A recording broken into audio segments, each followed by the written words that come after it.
नमस्कार दोस्तों, स्वागत है आपका हमारे YouTube चैनल में। आज की इस वीडियो में हम पद्म पुराण की खंड 1 के अध्याय 25 और 26 का पाठ करेंगे। तो आइए पाठ शुरू करते हैं। अध्याय 25 में हम ब्रह्मा जी के यज्ञ के ऋत्विज जोग का वर्णन, सब देवताओं को ब्रह्मा द्वारा वरदान की प्राप्ति, श्री विष्णु और श्री शिव द्वारा ब्रह्मा जी की स्तुति तथा ब्रह्मा जी के द्वारा भिन्न भिन्न तीर्थों में अपने नामों और पुष्कर की महिमा का वर्णन जानेंगे। भीष्म जी ने पूछा, ब्राह्मण लोक विधाता भगवान ब्रह्मा जी ने किस समय यज्ञ संबंधी सामग्री एकत्रित करके उनमें यज्ञ करना आरंभ किया? वह यज्ञ जैसा और जिस प्रकार हुआ था वह सब मुझे बताइए। पुलस्त्य जी ने कहा, राजन, यह तो मैं पहले ही बता चुका हूँ कि सब स्वयंभू मनु भूलोक के राज्य सिंहासन पर प्रतिष्ठित हुए। उस समय ब्रह्मा जी ने समस्त प्रजापतियों को उत्पन्न करके कहा, तुम लोग सृष्टि करो और स्वयं वे पुष्कर में जा यज्ञ सामग्री एकत्रित करके अग्नि स्थित हो यज्ञ करने लगे। ब्रह्मा जी समस्त देवताओं, गंधर्वों तथा अप्सराओं को भी वहां ले गए थे। ब्रह्मा, उदारता होता और अंतर्वायु, ये चार प्रधान रूप से यज्ञ के निर्वाह होते। इनमें से प्रत्येक के साथ अन्य 3 व्यक्ति परिवार रूप में रहते, जिन्हें वे स्वयं ही निर्वाचित करते। ब्रह्मा, ब्रह्माच, सती, पोता तथा अग्निस्थ, इन 4 व्यक्तियों का एक समुदाय होता। इन सबको ब्रह्मा का परिवार कहते हैं। ये चारों व्यक्ति आन्वेक्षिकी यानी तर्कशास्त्र तथा वेद विद्या में प्रवीण होते हैं। उद्रात्र, प्रत्युदात्र, प्रतिहर्ता और शुभवर्ण्यम, इन 4 व्यक्तियों का दूसरा समुदाय उद्रदाता का परिवार कहलाता है। होता, मैत्रा, वरुण, अच्छावाक और ग्रावस्तु, तो इन 4 व्यक्तियों का तीसरा समुदाय उद्रदाता परिवार होता है। अर्धव्य, प्रतिस्पर्धा, नेष्टा और उत्तेदा, इन चारों का चौथा समुदाय अर्धयुग का परिवार माना गया है। शंतनु नंदन, वेद के प्रधान विद्वानों, ये 16 ऋत्विज बताए गए हैं। स्वयंभू ब्रह्मा जी ने 366 यज्ञों की सृष्टि की है। उन सब में इतने ही ब्राह्मण ऋत्विज बतलाए गए हैं। कोई कोई ऊपर बताए हुए ऋत्विजों के अतिरिक्त 1 सदे और 10 चमधियों का निर्वाचन चाहते हैं। ब्रह्मा जी के यज्ञ में देवर्षि नारद को ब्रह्मा बनाया गया। गौतम ब्राह्मण झांसी हुए, देवताओं को पोता और देवलोक को अग्निधर के पद पर प्रतिष्ठित किया गया। अंगिरा के उदाता के रूप में वरण हुआ। पुला प्रस्तोता बनाए गए। नारायण ऋषि प्रतिहर्ता हुए और अत्रि शुभवर्ण्यम कहलाए। उन यज्ञ में विभु होता। वशिष्ठ, मैत्रावर्णी, ऋतु, अक्षवाक तथा यचवन ग्रावसतु बनाए गए। मैं पुलस्त्य, अर्धयु तथा और शिशि प्रतिष्ठा, बृहस्पति निष्ठा, सांस पावन उदित और अपने पुत्र पौत्र के साथ धर्म सदस्य थे। भारद्वाज, समीक, पुरुकोत से युगंतर, एकन, तांडिक, कोन, कुतप, गागरे और वेश्या, ये 10 चमसाध्यु बनाए गए। कौन आदि अन्य महर्षि तथा मार्कंडेय और अगस्त्य मुनि अपने पुत्र पौत्र शिष्य तथा बांधवों के साथ उपस्थित होकर रात दिन आलस्य छोड़कर उस यज्ञ में आवश्यक कार्य करते थे। मनवंतर व्यतीत होने पर उस यज्ञ का अभिज्ञ हुआ। उस समय ब्राह्मणों को पूर्व दिशा, होता को दक्षिण दिशा, अर्धव्यू को पश्चिम दिशा और उद्राता को उत्तर दिशा दक्षिणा के रूप में दी गई। ब्राह्मणों ने समुचित त्रिलोकी ऋत्विजों को दक्षिणा के रूप में दे दी। बुद्धिमान पुरुष को यज्ञ की सिद्धि के लिए 100 दूध देने वाली गौएं दान करनी चाहिए। उनमें से यज्ञ का निर्वाह करने वाले प्रथम समुदाय के ऋत्विजों का 48, द्वितीय समुदाय वालों को 24, तृतीय समुदाय को 16 और चतुर्थ समुदाय को 12 गौएं देनी उचित है। इस प्रकार अग्नि आदि को दक्षिणा देनी चाहिए। इसी संख्या में गांव, दास दासी तथा भेड़ बकरियां भी देनी चाहिए। अभिग्रह स्नान के बाद ब्राह्मणों को पटस भेजना चाहिए।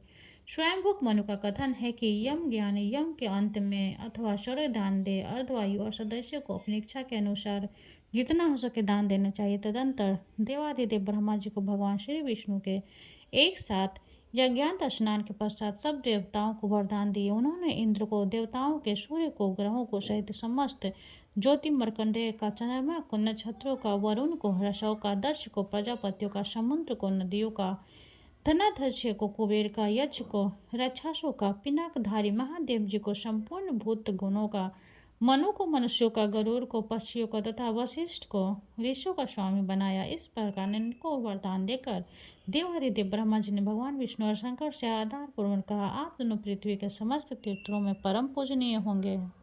आपके बिना कभी कोई भी तीर्थ पवित्र नहीं होगा। जहाँ कहीं शिवलिंग या विष्णु की प्रतिमा का दर्शन होगा, वही तीर्थ परम पवित्र और श्रेष्ठ फल देने वाला हो सकता है। जो लोग पुष्प आदि वस्तुओं की भेंट चढ़ाकर आप लोगों की तथा मेरी पूजा करेंगे, उन्हें कभी रोग का भय नहीं होगा। जिन राज्यों में मेरा तथा आप लोगों का पूजन आदि होगा वहाँ भी क्रियाएं सफल होंगी तथा और भी जिन जिन फलों की प्राप्ति होगी उन्हें सुनिए।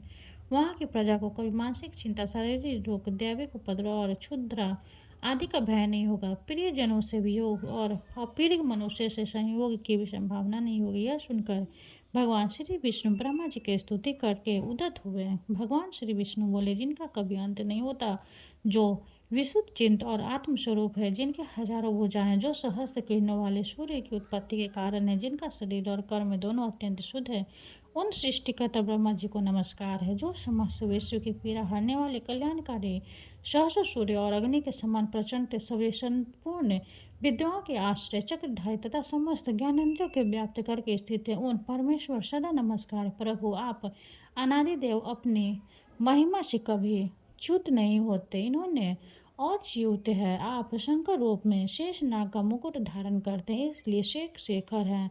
महेश्वर, आप ही भूत और वर्तमान के स्वामी हैं।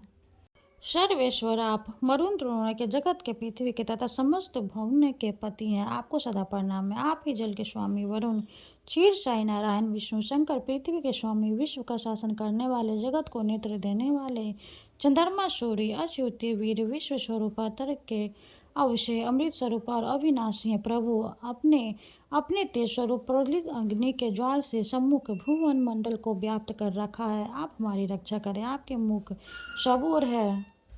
आप समस्त देवताओं की पीड़ा हरने वाले हैं, अमृत स्वरूप और अविनाशी है। मैं आपके अनेकों मुख देख रहा हूँ। आप शुद्ध अंत करने वाले पुरुषों की परम गति और पुराण पुरुष है। आप ही ब्रह्मा, शिव तथा जगत के जन्मदाता है। आप ही सबके परदादा हैं। आपको नमस्कार है। आदि देव संसार के चक्र में अनेकों बार चक्कर लगाने के बाद उत्तम मार्ग के अवलंब और विज्ञान के द्वारा जिन्होंने अपने शरीर को विशुद्ध बना लिया है, उन्हीं को कभी आपकी उपासना का सौभाग्य प्राप्त होगा। देववर, मैं आपको प्रणाम करता हूँ। भगवान, जो आपको प्रकृति से परे आदित्य ब्रह्म स्वरूप समझता है, वही सर्वज्ञों में श्रेष्ठ है। गुणमय पदार्थों में आप विराट पुरुष से पहचाने जा सकते हैं। आपका सूक्ष्म रूप से बोध होता है। भगवान, आप जिस हाथ पैर आदि इंद्रियों से रहित होने पर भी पद्म धारण करते हैं, गति और कर्म से रहित होने पर भी संसारी हैं, देव इंद्रियों से शून्य होने पर भी आप सृष्टि कैसे करते हैं? भगवान, विशुद्ध भाव वाले यागिक पुरुष संसार बंध का उच्छेद करने वाले यज्ञों द्वारा आपका यजन करते हैं, परंतु उन्हें स्थूल साधन से सूक्ष्म परमात्मा रूप का ज्ञान नहीं होता। अतः उनकी दृष्टि में आपका यह चतुर्मूर्ख स्वरूप ही रह जाता है। अद्भुत रूप धारण करने वाले परमेश्वर देवता आदि भी आपके उस परम रूप को नहीं जानते, अतः वे भी कमलासन पर विराजमान उस पुरातन विग्रह की आराधना करते हैं, जो अवतार धारण करने से उग्र प्रतीत होता है। आप विश्व की रचना करने वाले प्रजापतियों की भी उत्पत्ति स्थान है। विशुद्ध भाव वाले योगी जन भी आपके तत्वों को पूर्व रूप से नहीं जानते। आप तपस्या विशुद्ध आदि पुरुष से। पुराण में यह बात परंपरा कही गई है कि कमल आसन ब्रह्मा जी ही सबके पिता है, उन्हीं ने सबकी उत्पत्ति हुई है। इसी रूप में आपका चिंतन भी किया जाता है। आपके उसी स्वरूप को मुख पुरुष अपनी बुद्धि लगाकर जानना चाहते हैं। वास्तव में उनके भीतर बुद्धि है ही नहीं। अनेकों जन्मों की साधन से वेद का ज्ञान, विवेकशील बुद्धि अथवा ज्ञान प्रकाश प्राप्त होता है। जो उन ज्ञान की प्राप्ति लोभी, वह फिर मनुष्य योनि में नहीं जन्म लेता। वह तो देवता और गंधर्वों का स्वामी अथवा कैलाश स्वरूप होता है। भक्तों के लिए आप अत्यंत दुर्लभ है, जो आपका त्याग कर देता है, आपसे विमुख होता है, वे नरम में पड़ते हैं। प्रभु, आपके रहते इन सूर्य, चंद्रमा, वसु, मरुंड और पृथ्वी आदि का क्या आवश्यकता? आपने ही अपने स्वरूप भूत से तत्वों से इन सब का रूप धारण किया है। आपके आत्मा का ही प्रभाव स्वतः विशुद्ध भगवान, आप अनंत है, आपकी महिमा का अंत नहीं है। आप मेरी ही हुई स्तुति स्वीकार करिए। मैंने हृदय को शुद्ध करके समाहित हो आपके स्वरूप के चिंतन में मन लगाकर यह स्वप्न किया है। प्रभु, आप सदा मेरे हृदय में विराजमान रहते हैं। आपको नमस्कार है। आपका स्वरूप आपके लिए सुगम सुबोध नहीं है, क्योंकि आप सबसे पृथक, सबसे परे हैं। ब्रह्मा जी बोले, केशव, इसमें संदेह नहीं कि आप सर्वज्ञ और ज्ञान की राशि हैं। देवताओं में आप सदा सबसे पहले पूजे जाते हैं। भगवान श्री विष्णु के बाद रुद्र ने भी भक्ति से तस्मस्तक होकर ब्रह्मा जी इस प्रकार स्वतंत्र किया। कमल के समान नेत्र वाले देवेश्वर, आपको नमस्कार है। आप संसार की उत्पत्ति के कारण हैं और स्वयं कमल से प्रकट हुए हैं। आपको नमस्कार है। प्रभु, आप देवता और असुरों के भी पूर्वज हैं। आपको प्रणाम है। संसार की सृष्टि करने वाले आप परमात्मा को नमस्कार है। संपूर्ण देवताओं के ईश्वर, आपको प्रणाम है। सबका मुंह दूर करने वाले जगदीश्वर, आपको नमस्कार है। आप विष्णु की नाभि से प्रकट हुए हैं। कमल के आसन पर आपका अभिभार हुआ है। आप मूंगे के समान लाल अंगों तथा कर पलकों से शोभायमान है। आपको नमस्कार है नाथ। आप किन किन तीर्थ स्थान में विराजमान है तथा इस पृथ्वी पर आपके स्थान किस नाम से प्रसिद्ध है? ब्रह्मा जी ने कहा, पुष्कर में मैं देवश्रेष्ठ ब्रह्मा जी के नाम से प्रसिद्ध है। गाया में मेरा नाम चतुर्मुख है। कानिकुज में देवभर्ग में पितामह कहलाता हूँ। कावेरी के तट पर सृष्टिकर्ता, नंदीपुर में बृहस्पति, प्रभा से पद जन्मा, वानरी में शूरप्रिय, द्वारका में ऋग्वेद, विदिदासापुरी में भूनाधिये, पौंडरकर में पुंडरीकाक्ष, हसनापुर में पिंगाच, जयंती में विषय, पुष्कर रात में जयंत, उग्र देश में पदहस्त, श्यामलापुरी में भवोद, अक्षित्र में जयानंद, कांतिपुरी में जनप्रिय, पाटलिपुत्र पटना में ब्रह्मा ऋषि कुंड मुनि, महिला रूपत्य कुमुंद में, श्रीनिवास में श्रीकंठ, कामरूपासन में शुभाकार, काशी में शिवपुरी, मल्लिका में विष्णु महेंद्र, पर्वत भागवत, कोनर्थ देश में अस्तवीराकार, उज्जैन में पितामह, कौशिम्बी में महाबोध, अयोध्या में राघव, चित्रकूट में मुनीन्द्र, विंध्य पर्वत पर वारागा, गंगा द्वार, हरिद्वार में परमेश्वरी, हिमालय में शंकर, देविका में सुचित्राहन, चतुष्पथ में शुभहस्त, वृंदावन में पद्मपाणि, नैमिषारण्य में कुशहस्त, गोपाल छाने में गोपिंद्र, यमुना तट पर सुचंद्र, भागीरथ के तट पर पदतनु, जनस्थान में जनांदर, कोकण देश में मद्राज, कांपिलिय में कनिके प्रिय, खेटकों में अन्नदाता, कुश स्थल में शंभु, लंका में पुलत्स्य, कश्मीर में हंसवाद, उत्पलाल में नारद, मेधक में श्रुतिदाता, प्रयाग में यजुस्तापति, यज्ञ पर्वत पर सामवेद, मधुर में मधुर प्रिय, अंकुलकम यज्ञ गर्भ, ब्रह्मा में शुद्ध प्रिय, गोमंत में नारायण, विदर्भ में द्विज प्रिय, ऋषिवेद में दुराधर्म, पंपापुर में सूरमर्दन, विरजा में महारूप, राष्ट्रवर्धन में सुरूप, मालवी में पीतोदम, शांकवीर में रसपीर, पिंडकार क्षेत्र में गोपाल, गोवर्धन में शुककंद, कादम प्रजाध्वज, समस्थल में देवाध्वज, भद्रपीठ में गंगाधर, सुपीठ में जलजामी, त्र्यंबकम्ब में त्रिपुरारी, श्री पर्वत पर त्रिलोचन, पदपुर में महादेव, कलाप वैधस, श्रृंगवेरपुर में शैरी, नैमिषारण्य में चक्रपाणि, दंडपुरी में विरूपाक्ष, धूपपातक में गौतम, माल्यवार पर्वत हंसनाथ, वाली में द्विजय, इंद्रपुरी, अमरावती में देवनाथ, धूतरा साढ़ी में धुरंतर, लंबा में हंसवा, ब्रह्मा, गरुड़ प्रिय, महोदय में महायज्ञ, रूप के तन में शुभ्र, पदवेन में सिद्धेश्वर, विवाह में पदबोधन, देवादरुवन में लिंग, उदकित में उमापति, मात्य स्थान में विनायक, अलकापुरी में धनाथी, त्रिकूट में गुनय, पाताल में कामुक, केदारनाथ क्षेत्र में पद्माचय, कुष्मांडर में सूर्यप्रिय, भूतवापी में शुभांग, शावली में भसक, अक्षर में पापहर, अंबिका में सुदर्शन, वरदान में महावीर, कांतार में दुर्गनाशक, परनाद में अनंत, प्रकाश में दिवाकर, विराजमान में पदभास, ऋग स्थल में सुविद, वटक में मार्कंडेय, रोहिणी में नाग केतन, पद्मावती में पद्मागिरि तथा गगन में पदकेतन नाम से मैं प्रसिद्ध हूँ। त्रिपुराकांतर, ये 108 स्थान मैंने तुम्हें बताए हैं। इन स्थानों में तीनों संध्याओं के समय में उपस्थित रहता हूँ। जो भक्तिमान पुरुष इस स्थानों में से एक का भी दर्शन कर लेता वह परमलोक में निर्मल स्थान पाकर अनंत वर्षों तक आनंद का अनुभव करता है। उनके मन, वाणी और शरीर के सभी पाप नष्ट हो जाते हैं। इनमें तनिक भी अन्यथा विचार करने की आवश्यकता नहीं है। और जो इन सभी तीर्थों की यात्रा के मेरा दर्शन करता है वह मोक्ष का अधिकारी होकर मेरे लोक में निवास करता है। जो पुष्प नैवेद्य धूप चढ़ाकर और ब्राह्मणों को भोजन तृप्त करता है, साथ ही जो इस तीर्थपूर्वक ध्यान रखता है वह शीघ्र ही परमेश्वर को प्राप्त हो जाता है। उसे श्रेष्ठ फल तथा अंत में मोक्ष प्राप्त होता है।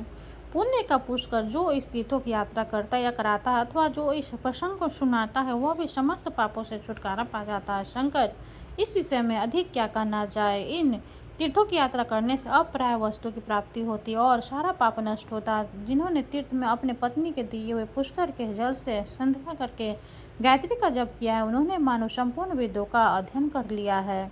पुष्कर तीर्थ के पवित्र जल को झाड़ी अथवा मिट्टी के करने में ले जाकर सायंकाल में एकाग्र मन से पर न्याय पूर्वक संध्या उपासन करना चाहिए। शंकर, इस प्रकार संध्या करने वाले को जो फल है उसका सब श्रवण करो। उस पुरुष को एक ही दिन की संध्या से 12 वर्षों तक संध्या उपासन करने का फल मिल जाता है। पुष्कर में स्नान करने पर अश्वमेध यज्ञ का फल होता है। दान करने से उसके 10 गुने और उपवास करने से अनंत गुने फल की प्राप्ति होती है। यह बात मैंने स्वयं कही है। तीर्थ से अपने डेरे पर आकर शास्त्रीय विधि के अनुसार पिंडदान पूर्वक पितरों द्वारा श्राद्ध कराना चाहिए। ऐसे करने से उसके पितर ब्रह्मा के एक दिन एक तृप्त रहते हैं। शिव जी अपने डेरे में आकर पिंडदान करने वालों को तीर्थ की अपेक्षा 8 गुना अधिक पुण्य होता है, क्योंकि वहाँ देव जातियों द्वारा दिए जाते हुए पिंडदान पर नीच पुरुषों की दृष्टि नहीं पड़ती। एकांत और सुरक्षित गृह में ही पितरों के श्राद्ध का विधान होता है, क्योंकि बाहर नीच पुरुषों की दृष्टि से दूषित हो जाने पर वह पितरों को नहीं पहुंचता। आत्म कल्याणकारी इच्छा रखने वाले पुरुषों को गुप्त रूप से ही पिंडदान करना चाहिए। यदि श्राद्ध में दिए जाने वाला पकवान साधारण मनुष्य देख लेते हैं तो उसे कभी पितरों की तृप्ति नहीं होती। मनु जी का कथन है कि तीर्थों में श्राद्ध के लिए ब्राह्मण जी की परीक्षा नहीं करनी चाहिए। जो भी अन्न की इच्छा से अपने पास आ जाए उसे भोजन करा देने चाहिए। श्राद्ध के योग्य समय हो या ना हो, तीर्थ में पहुंचते ही मनुष्य को श्रद्धा स्नान तर्पण और श्राद्ध करने चाहिए। पिंडदान करना तो बहुत ही उत्तम है, वह पितरों का अधिक प्रिय है। जब अपने वंश का कोई व्यक्ति तीर्थ में जाता है तब पितर बड़ी आशा से उसकी ओर देखते हैं, उससे जल पाने की अभिलाषा रखते हैं। अतः इस कार्य में विलंब नहीं करने चाहिए, और यदि दूसरा कोई इस कार्य को करना चाहता है तो उसे विघ्न नहीं डालना चाहिए। सतयुग में पुरुषकार में, त्रेता में नैमिषारण्य, द्वापर में कुरुक्षेत्र तथा कलयुग में गंगा जी का आश्रय लेने चाहिए। अन्य का किया हुआ पाप तीर्थ में जाने पर कम हो जाता है। हिंदू तीर्थ किया हुआ पाप अन्यत्र कभी नहीं छूटता। जो सवेरे और शाम को हाथ जोड़कर पुष्कर तीर्थ का स्मरण करता उसे समस्त तीर्थों में आचमन करने का फल प्राप्त होता है। जो पुष्कर में इंद्रियां संयम पूर्वक रहकर प्रातःकाल और संध्याकाल में समय आचमन करता है उसे संपन्न यज्ञों का फल प्राप्त होता है तथा वह ब्रह्मलोक को जाता है। जो 12 वर्ष 12 दिन 1 मास अथवा वर्ष भर भी पुष्कर में निवास करता है वो परम गति को प्राप्त कर जाता है। इस पृथ्वी पर करोड़ों तीर्थ वे सब तीनों संध्या के समय पुष्कर में उपस्थित रहते हैं। पिछले हजारों जन्मों के तथा जन्म से लेकर मृत्यु पर्यंत वर्तमान जीवन के जितने भी पाप हैं उन सबको पुष्कर में एक बार स्नान करके मनुष्य भस्म कर डालता है। 25वां अध्याय समाप्त हुआ। हरे कृष्णा। अब हम 26वां अध्याय का पाठ करेंगे। 26वां अध्याय में हम श्री राम के द्वारा शंभुक का वध और मरे हुए ब्राह्मण बालकों के जीवन की प्राप्ति के बारे में जानेंगे। तो आइए पाठ शुरू करते हैं। पुलस्त्य जी बोले, राजन, पूर्व काल में स्वयं भगवंत ने जब रघुवंश में अवतार लिया था तब वहाँ वे श्री राम नाम से विख्यात हुए। तब उन्होंने लंका में जाकर रावण को मारा और देवताओं का कार्य किया था। इसके बाद जब वे वन से लौटकर पृथ्वी के राजा सिंहासन पर स्थित हुए उस समय उनके दरबार में अगस्त्य आदि बहुत से महात्मा ऋषि उपस्थित हुए। महर्षि अगस्त्य जी की आज्ञा से द्वारपाल ने के तुरंत जाकर महाराजा को ऋषियों के आगमन की सूचना दी। सूर्य के समान तेजस्वी महर्षियों को द्वार पर आया जान श्री रामचंद्र जी ने द्वारपाल से कहा, तुम शीघ्र ही उन्हें भीतर ले आओ। श्री राम जी की आज्ञा से द्वारपाल ने उन मुनियों को सुखपूर्वक महल के भीतर पहुंचा दिया। उन्हें आया देख रघुनाथ जी हाथ जोड़कर खड़े हो गए और उनके चरणों में प्रणाम करके उन्हें उन सबको आसनों पर बिठाए। तदंतर पुरोहित वशिष्ठ जी ने पाद अर्घ्य और आचमनीय निवेदन करके उनका अतिथि सत्कार किया। तत्पश्चात श्री रामचंद्र जी ने जब उनसे कुशल समाचार पूछा तब वे वेदवंता महर्षि इस प्रकार बोले, महाबाहो, आपके प्रताप से सर्वत्र कुशल है। रघुनंदन, बड़े सौभाग्य की बात है कि शत्रु दल का संहार करके लौटे हुए आपको हम लोग सकुशल देख रहे हैं। कुलघाती पापी एवं दुरात्मा रावण ने आपकी पत्नी को हर लिया था, वह उन्हीं के तेज से मारा गया। आपने उस युद्ध में मार डाला। रघु सिंह, आपके जैसा कर्म किया वैसा कर्म करने वाला इस संसार में दूसरा कोई नहीं है। राजेंद्र, हम सब लोग यहाँ आपसे वार्तालाप करने के लिए आए हैं। इस समय आपका दर्शन करके हम पवित्र हो गए। आपके दर्शन से हम वास्तव में आज तपस्वी हुए हैं। आपने सबसे शत्रुता रखने वाले रावण का वध करके हमारे आंसू पोंछे और सब लोगों को अभय दान दिया है। काकुत से आपके पराक्रम में कोई था नहीं। आपकी विजय से वृद्धि हो रही है, बड़े आनंद की बात है। आपने अपना दर्शन और आपके साथ संभाषण कर लिया। अब हम लोग अपने अपने आश्रम को जाएंगे। रघुनंदन, आप भविष्य में कभी हमारे आश्रम पर आइए। पुलस्त्य जी कहते, भीष्म ऐसा कहकर वे मुनि उस समय अंतर्धान हो गए। उनके चले जाने पर धर्मात्माओं श्रेष्ठ श्री रामचंद्र जी ने सोचा, हो मुनि अगस्त्य ने मेरे सामने जो यह प्रस्ताव रखा है कि रघुनंदन फिर कभी मेरे आश्रम पर आना, तब अवश्य ही मुझे महर्षि अगस्त्य के यहाँ जाना चाहिए और देवताओं की कोई गुप्त बात हो तो उसे सुनना चाहिए, अथवा यदि वे कोई दूसरा काम बताए तो उन्हें भी करना चाहिए। ऐसा विचार करके महात्मा रघुनाथ जी पुनः प्रजा पालन में लग गए। एक दिन एक बुरा ब्राह्मण जो उसी प्रांत का रहने वाला था, अपने मरे हुए पुत्र को लेकर राजद्वार पर आया और इस प्रकार कहने लगा, बेटा, मैंने पूर्व जन्म में ऐसा कौन सा पाप किया जिससे तुम इकलौते पुत्र आज मेरे मौत के मुख में पड़ा देख रहा हूँ। निश्चय ही यह महाराज श्री राम का ही दोष है, जिस कारण तेरी मृत्यु इतनी जल्दी आ गई। रघुनंदन, अब मैं भी स्त्री सहित प्राण त्याग दूंगा, फिर आपको बाल हत्या, ब्रह्म हत्या और स्त्री हत्या 3 पाप लगेंगे। रघुनाथ जी उस ब्राह्मणी दुख और शोक से भरी सारी बात सुने, फिर उसे चुप कराकर महर्षि वशिष्ठ जी से पूछा, गुरुदेव, ऐसी अवस्था में इस अवसर पर मुझे क्या करना चाहिए? इस ब्राह्मण की कही हुई बात सुनकर मैं किस प्रकार अपने दोष का मार्जन करूं? कैसे इस बालक को जीवन दान दूं? वे वशिष्ठ के सामने खड़े हो गए। अन्य ऋषियों के समीप महाराज श्री राम से पहले सतयुग में सब और ब्राह्मणों की ही प्रधानता थी। कोई ब्राह्मणोत्तर पुरुष तपस्वी नहीं होता था। उस समय सभी अकाल मृत्यु से रहित और चिरंजीवी होते थे। फिर त्रेता युग आने पर ब्राह्मण और क्षत्रिय दोनों की प्रधानता हो जाती है। दोनों ही तप में प्रवृत्त होते हैं। द्वार पार में वैश्यों में भी तपस्या का प्रचार हो जाता है। यह तीनों युगों के धर्म की विशेषता है। इन तीनों युगों में शूद्र जाति या मनुष्य तपस्या नहीं कर सकता। केवल कलयुग में शूद्र जातियों को भी तपस्या का अधिकार होता है। राजा ने इस समय आपके राज्य की सीमा पर खोटी बुद्धि वाला शूद्र अत्यंत कठोर तपस्या कर रहा था। उसी के शास्त्र विधि आचरण के प्रभाव से इस बालक की मृत्यु हुई है। राजा के राज्य या नगर में कोई भी अधर्म अथवा अनुचित कर्म करता है तो उसके पाप का चतुर्धात राजा के हिस्से में आता था। कुरुश्रेष्ठ, आप अपने राज्य में घूमिए और जहाँ कहीं भी आप पाप दिखाई देता है तो उसे रोकने का प्रयत्न कीजिए। ऐसा करने से आपके धर्म बल और आयु की वृद्धि होगी, साथ ही यह बालक भी जी उठेगा। नारद जी के इस कथन पर श्री रघुनाथ जी को बड़ा आश्चर्य हुआ। वे अत्यंत हर्ष में भरकर लक्ष्मण से बोले, सौम्य, जाकर उस श्रेष्ठ ब्राह्मण को संतावना दो और उस बालक के शरीर को तेल से भरी नाव में रखवा दो। जिस प्रकार भी उस निरपराध बालक के शरीर की रक्षा हो सके वह उपाय करना चाहिए। उत्तम लक्ष्मण से युक्त सुमित्रा कुमार लक्ष्मण को इस प्रकार आदेश देकर भगवान श्री राम ने पुष्पक विमान का स्मरण किया। रघुनाथ जी का अभिप्राय जानकर इच्छा अनुसार चलने वाला वह स्वर्ण भूषित विमान एक ही मुहूर्त में उनके समीप आ पहुंचा और हाथ जोड़कर बोला, महाराज, आपकी आज्ञा की यह दास सेवा में उपस्थित है। पुष्कर की सुंदर उक्ति सुनकर महाराज श्री राम महर्षि वशिष्ठ को प्रणाम करके विमान पर आरूढ़ हुए और धनुष, भाभा एवं चमचमाता हुआ खड्ग लेकर तथा लक्ष्मण और भरत को नगर का भार सौंप दक्षिण दिशा की ओर चल दिए। एक पर्वत के दक्षिण किनारे बहुत बड़ा तालाब दिखाई दिया। रघुनाथ जी देखा, उस सरोवर के तट पर एक तपस्वी नीचा मुँह के लटक रहा है और बड़ी कठोर तपस्या कर रहा है। भगवान श्री राम उस तपस्वी के पास जाकर बोले, तापस, मैं दशरथ का पुत्र राम हूँ और कौतुल वंश। तुमसे एक प्रश्न पूछता हूँ। मैं यह जानना चाहता हूँ तुम किस लिए तपस्या करते हो? ठीक ठीक बताओ, तुम ब्राह्मण हो या दुर्लभ क्षत्रिय, तीसरे वर्ण में उत्पन्न वैश्य हो या शूद्र? तपस्या सत्य रूप और नित्य है। उसका उद्देश्य स्वर्गवादी उत्तम लोगों की प्राप्ति। तप सात्विक, राजस और तामस 3 प्रकार का होता है। ब्रह्मा जी ने जगत के उपकार के लिए तपस्या की सृष्टि की है। क्षत्रियोचित तेज की प्राप्ति के लिए किया जाने वाला भयंकर तप राजस कहलाता तथा जो दूसरों का नाश करने के लिए तपस्या की जाती वो आसुर तामस कही गई है। तुम्हारा भाव आसुर जान पड़ता है तथा मुझे ऐसा प्रतीत होता है कि तुम द्विज नहीं हो। अन्याय ही महान कर्म करने वाले श्री रघुनाथ जी के उपयुक्त वचन सुनकर नीचे मस्तक करके लटका हुआ शूद्र उसी अवस्था में बोला, निपश्रेष्ठ, आपका स्वागत है रघुनंदन। चिरकाल के बाद मुझे आपका दर्शन हुआ। मैं आपके पुत्र के समान हूँ। आप मेरे लिए पिता के तुल्य हैं, क्योंकि राजा तो सभी के पिता होते हैं। महाराज, आप हमारे पूजनीय, हम आपके राज्य में तपस्या करते हैं, उसमें आपका भी भाग है। विधाता ने पहले से ही ऐसी व्यवस्था कर दी है कि राजन, आप धन्य हैं जिनके राज्य में तपस्वी लोग इस प्रकार सिद्धि की इच्छा रखते हैं। मैं शूद्र योनि में उत्पन्न हुआ हूँ और कठोर तपस्या में लगा हूँ। पृथ्वीनाथ, मैं झूठ नहीं बोलता, क्योंकि मुझे देवलोक प्राप्त करने की इच्छा है। काकुत से मेरा नाम शंबुक है।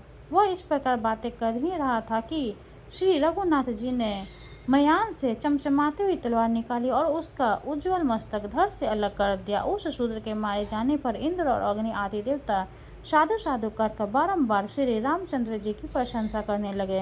आकाश से श्री रामचंद्र जी के ऊपर वायु देवता के छोड़े हुए तीव्र फूलों की सुगंधित भरी वृद्धि होने लगी। जिस क्षण यह शूद्र मारा गया, ठीक उसी समय वह बालक जी उठा।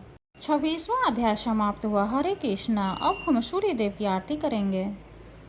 ओम जय सूर्य भगवान, जय हो दिनकर भगवान, जगत के नेत्र स्वरूपा, तुम हो त्रिगुण स्वरूपा, धरत सभी तब ध्यान। ओम जय सूर्य भगवान, ओम जय सूर्य भगवान, सारथी अरुण है प्रभु तुम, श्वेत कमल धारी, तुम चार भुजाधारी, अश्व साति तुम्हारे, कोटि किरण पाशारे, तुम हो देव महान।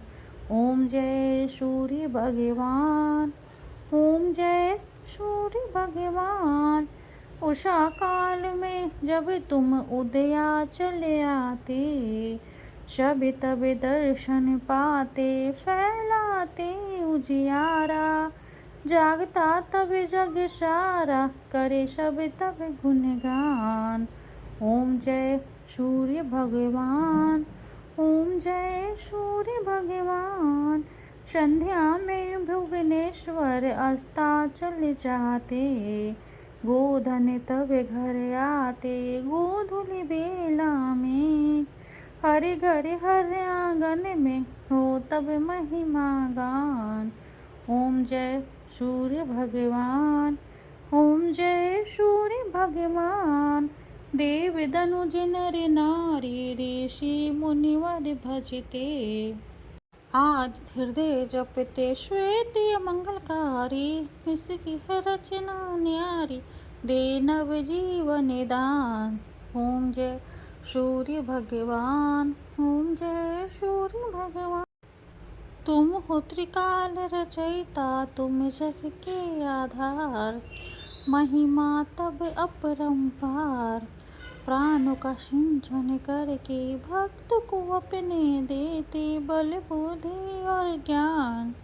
ओम जय सूर्य भगवान, ओम जय सूर्य भगवान, भूचर जलचर खेचर सब के प्राण तुम्हें, सभी जीवों के प्राण तुम्हें, वेद पुराण बखाने, धर्म सभी तुम्हें माने, तुम्हें सर्वशक्तिमान।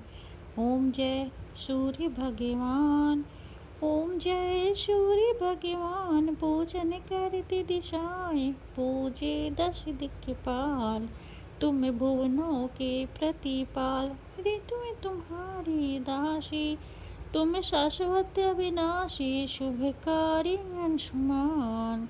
ओम जय सूर्य भगवान, ओम जय सूर्य भगवान, जय हो दिनकर भगवान, जगत के नेत्र स्वरूपा, तुम हो त्रिगुण स्वरूपा, धरत सभी तब ध्यान। ओम जय सूर्य भगवान, ओम जय सूर्य भगवान, सूर्य भगवान की जय हो। वीडियो अगर अच्छी लगे तो लाइक कर दे, चैनल को सब्सक्राइब कर दे। धन्यवाद।